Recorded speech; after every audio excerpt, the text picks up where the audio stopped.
First, we need to win the war, just like the Second World War was first about winning and making sure that the evil will be defeated. And then the second step will be to think about international solution to the Gaza Strip. But the thing is, you need to understand, at the moment, the Gaza Strip is in the worst shape, both to Israelis and Palestinians. And this is why we need to save this place from this horrible terror leadership that doesn't care about human life and was acting in this barbaric way. A reminder that since Hamas launched its assault on Israel just over 2 weeks ago on the 7th of October, more than 1,400 people in Israel have been killed. Palestinian officials say that more than 4,300 Palestinians have been killed in Gaza since then. It's an incredibly tense situation and it doesn't look like there's any let up. Before we came on air, I was very lucky to get some time with Tzipi Hotovely. She is Israel's ambassador to the United Kingdom. And I spoke to her about where she sees the end game for this conflict, what comes after it. I began by asking her whether she anticipated an Israeli ground offensive in Gaza imminently.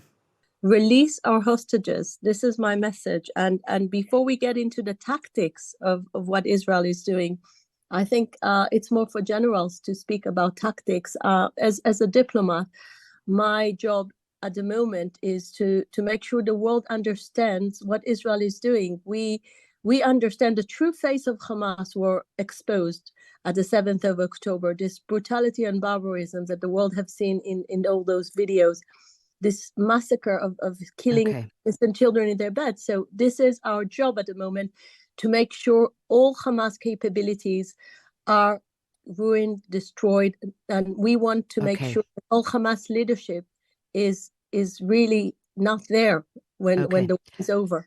Israel has come under a fair amount of criticism for the level of retaliation and the fact that so many innocent Palestinians, particularly children, are being killed. And there are accusations that Israel is breaking international law. How do you respond to those accusations? Well, first of all, Israel respects the international law, and everything we do is according to, there is international law, many people don't know.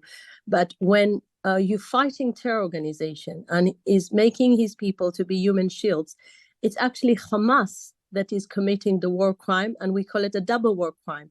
Just like this rocket of this horrible rocket being on a hospital last week, and they tried to spread fake news and they tried to blame Israel, and now it's very clear that it was a Palestinian attempt to fire rockets on Israeli cities, and it was in the end ended up in the hospital. So they don't care killing their own people and their own. But I think it is important to say as well, and that is an issue that we have discussed. And you're right, there was some misinformation about that. I mean, the truth is at this stage we don't know who fired that rocket.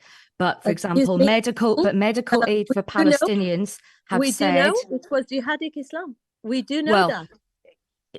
There are still experts that say that until they kind of look and get the independent verification. But you're right, there was a lot of misinformation about that, and we are not saying that Israel did that.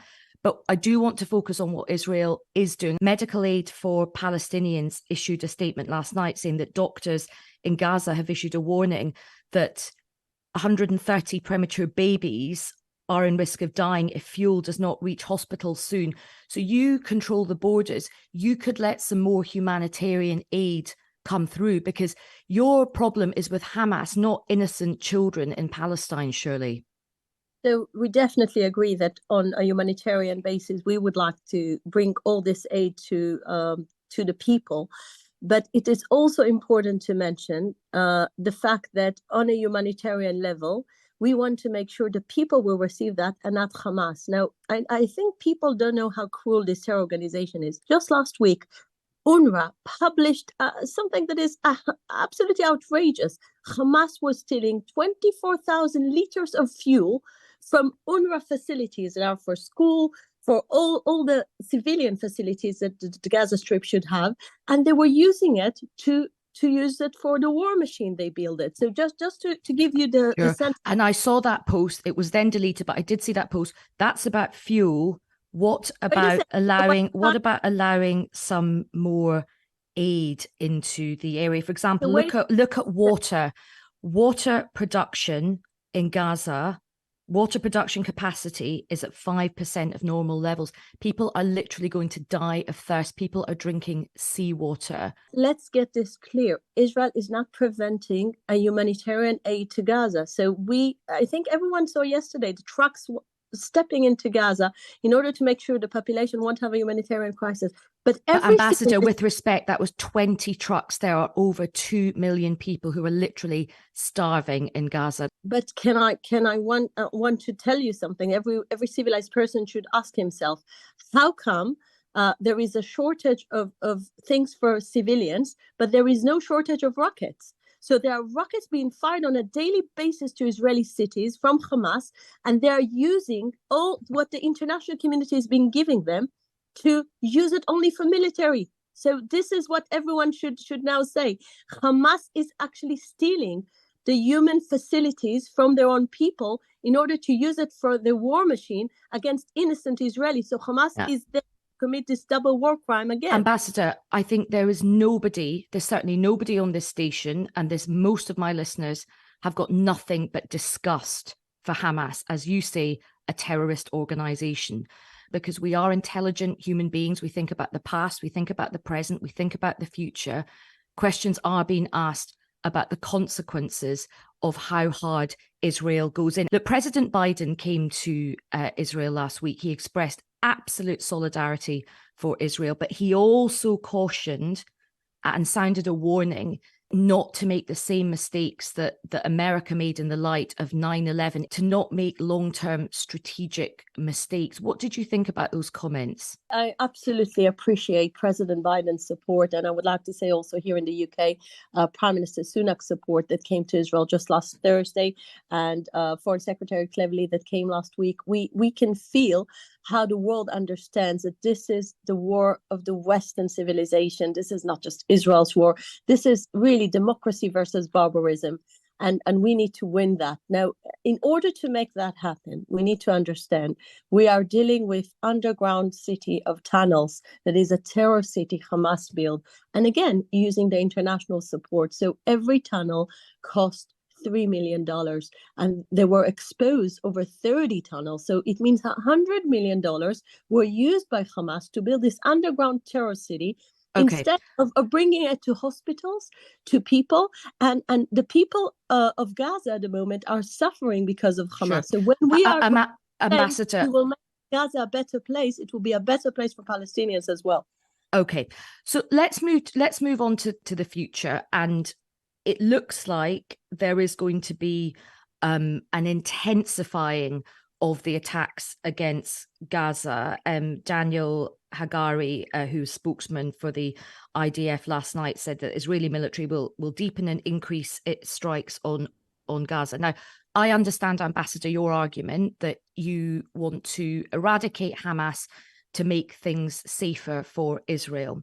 The question that many people are asking is what happens next. So, because you can get rid of the Hamas fighters, and many people will absolutely agree that you should do that, but you cannot get rid of all the hurt and all the pain, the suffering of the Palestinian people, and the fact that there may be other people, the younger generation, who are radicalized by Hamas. And isn't the truth, unless you start engaging with the Palestinians about establishing some kind of peace, some kind of two-state solution, Israel is never going to be safe. So I disagree with you, because this reminds me a little bit of the Chamberlain ideology of appeasing Hitler. When the world realized how horrible Nazism, the Nazi regime was, it was first of all declaring war on Nazi Germany. And after we won the war, after Churchill was leading the West together with America, together with its allies, to win this war against pure evil, only then the West was sitting on a Marshall Plan to plan how to make sure that Europe will be a different place than the place that the Nazi atrocities were made in. So I think we're in the same moment where we understand we are fighting a pure evil. This is not the time to speak about a political solution when Hamas doesn't want a political solution. This is a confusion. Hamas, based on ideology, if you read the Hamas charter, of basically making sure no Jew will exist. So when this is the radical ideology he's been led upon, we're not going to give them a present and a gift by saying, let's negotiate peace with Hitler. No, this is not the time. Okay, but Ambassador, that is a powerful... Answer this question honestly. Do you want a political solution? Do you still actually want to aspire to a two-state solution? I think the two-state solution failed because Palestinians never accepted the idea of a Jewish state, and you cannot carry on with a failed solution. And I also think that this is the time to rethink about a solution that will be better for everyone. So we want to have a new terror organization being established in the Gaza Strip after Israel finished the job with Hamas. And we could have seen in the past when people were putting themselves into illusions. We need, first of all, to start with educating to peace. We need to make sure that the Gaza children will get a proper education for democracy, for values that we all respect as people that are coming from the Western civilization. Now, we heard the first part of that conversation. Now, we're coming back to the second part, and I picked up because I really wanted to ask the ambassador if she understood about the dangers of radicalising a future generation of Palestinians through this retaliation who were perhaps seeing their whole families being wiped out.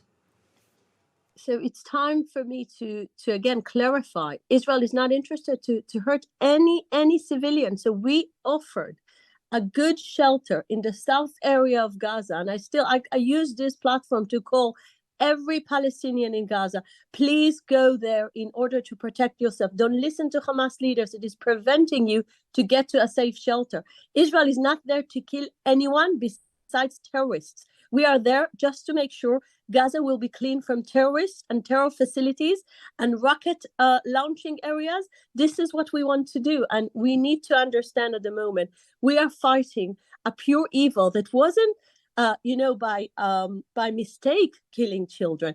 They were planning that. We saw their program. We saw their plan. They calculatedly went from one house to another, from one baby room to another, in order to brutally kill children. And I want to share with you just a small story. A child in a kibbutz was calling to what's Israel 999, and he was saying, "I'm alone here. I'm looking. My parents are dead. They killed them. I'm trying to find a place to hide because they're seeking for me." And he was hiding in the attic, and they were looking from one room to another to make sure every child will be killed. This is the brutality we're facing. And Ambassador, that is sickening. That is absolutely sickening. And I think you are not a normal human being if you are not sickened by that. But is your solution to that, for every Israeli child who was brutally murdered, do you have to kill Palestinian children in order to avenge that? Because that is how a lot of people see it. Absolutely not. This is not the way Israel is acting.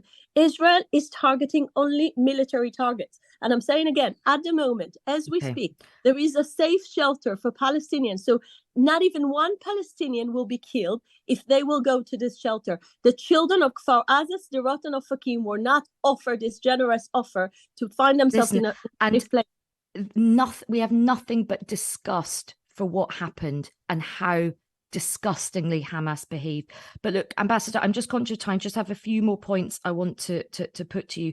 The Egyptian president who hosted the Cairo Peace Summit yesterday, he very much pushed back against any talk of sending Gazan people, Palestinians, into the Sinai Peninsula, and he warned against the liquidation of the Palestinian cause. What is your reaction to his comments? I think, first of all, Egypt should share the burden of understanding that Rafah cross, this is part of the borders of Gaza. So they need to share with us this burden to make sure that humanitarian aid will be given and checked. And I think that this is a responsibility that the Egyptian leadership should be part of. I mean, They cannot just ignore the fact there are 2 million Palestinians there, that they want to have a place safe for them at the moment, when they agree with us that Hamas must be destroyed. This is their enemy as well. They feel that Hamas is destabilizing the whole region. Yeah. And we need to make sure it won't exist. And again, I think that this is the time to beat evil and to win. So democracy will look, let's fast forward to, let's, go with your argument, which is, an understandable argument. Please don't misinterpret, what I'm saying. I absolutely understand your argument. You go into Gaza, there may be huge civilian loss of life as well. You do as much as you can to get rid of Hamas, but what happens next? Do you think that Israel troops will want to stay in Gaza, a sort of occupation of Gaza? What happens? Because when 9/11 happened, when you speak to so many foreign leaders who were involved in that, they always say, we won the war quite quickly, we didn't win the peace. What happens after the war in Gaza, Ambassador? So again, this is the job of the government together with the international community. This is not my job as a diplomat to plan the new You must have views. You must have some views. Of course I have, but this is, again, I can tell you what's happening in Jerusalem at the moment. In Jerusalem at the moment, we are trying to prevent the northern border to be on flames from Hezbollah. Iran is still playing a major role in all this escalation.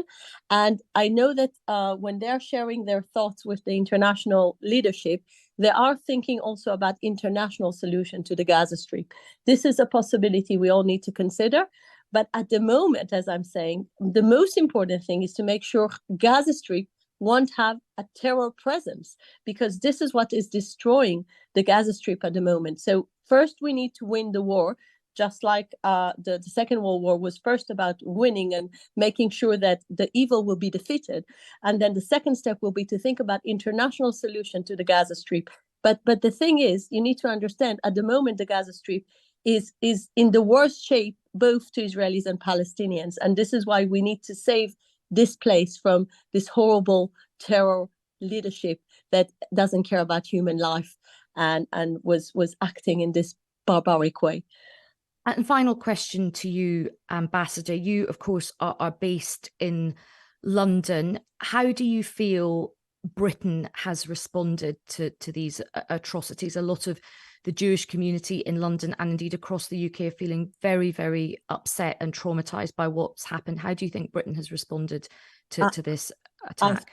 I think the UK support was from day one, and there was a moral clarity here. I think again, the British leadership has such a clear moral clarity when they understand this is a democracy fighting for its values against the most darkest powers in the world and the most evil powers in the world. And this is where I think we got the support, starting from the Prime Minister, going from all the cabinet ministers, going through Parliament. When I was addressing Parliament last week, and people were basically really hugging Israel and supporting our mission. And the last, I think I should also say, the opposition. I know the leader of Labour is also supporting Israel's fight in its duty to defend its people. So I think that it's enormous support that Israel receives here in the UK, and we are very much appreciative of this strong alliance with our great friends here in the UK. We really, really appreciate that.